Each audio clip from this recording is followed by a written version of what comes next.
I'd like to show you how to work a reversible encasement cast on, as I have with this hair accessory.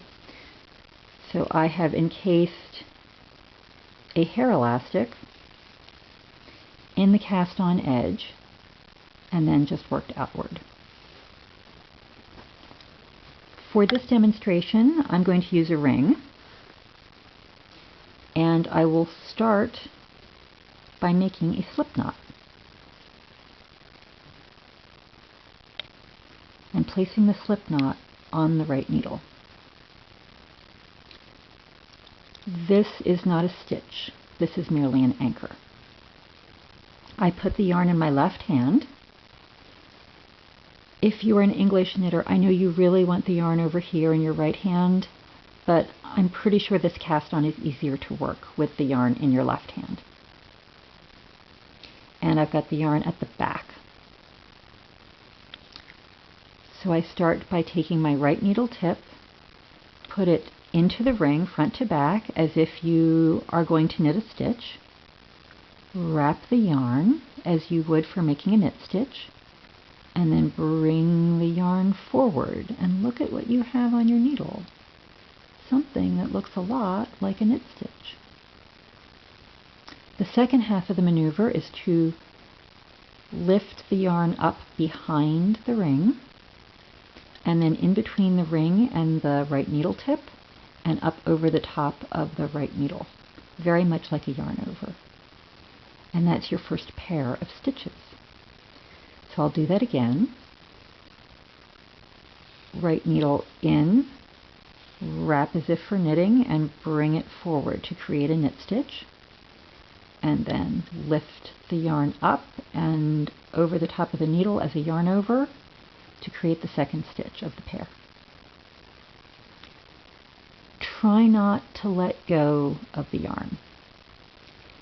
There are way more things that can go wrong with this cast on if you let go of the yarn than if you don't let go of the yarn.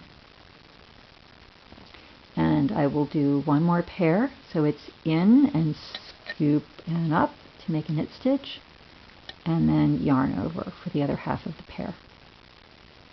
And once you have some practice and muscle memory, it's possible to do this cast on quite quickly. If you have ever worked Elizabeth Zimmerman's auxiliary wool cast on or Kat Bordy's Mobius cast on, this cast on will seem very familiar. So at this point I would just keep going. You could keep going on double pointed needles or 2 circulars or magic loop, whatever method for working in the round you like. The way you would join in the round is slip the slip knot, because remember, this is an anchor, this is not a stitch. The first stitch of your round is this knit stitch right here. And believe it or not, you're actually in 1x1 ribbing, but of course you could work some other stitch pattern as well. I would work several rounds, and then once I have fabric established, I would drop the anchor, tug on the tail to pop the slip knot out, and weave the tail end into my fabric. You can also work this cast on back and forth, so you can be in the round or back and forth in flat knitting. This cast on has considerable creative potential. I already showed you you could use something floppy like a piece of yarn or the hair elastic. You can use something firm like this bangle bracelet. You could start with a small ring and work outward. You could start with a big ring and work inward to create mandalas or sun catchers. You could encase florist wire to make bows that will stand up on their own, or sculptures. And of course there are some interesting electronics nowadays that will add lights and sound to your costumes, and you could encase those with this technique.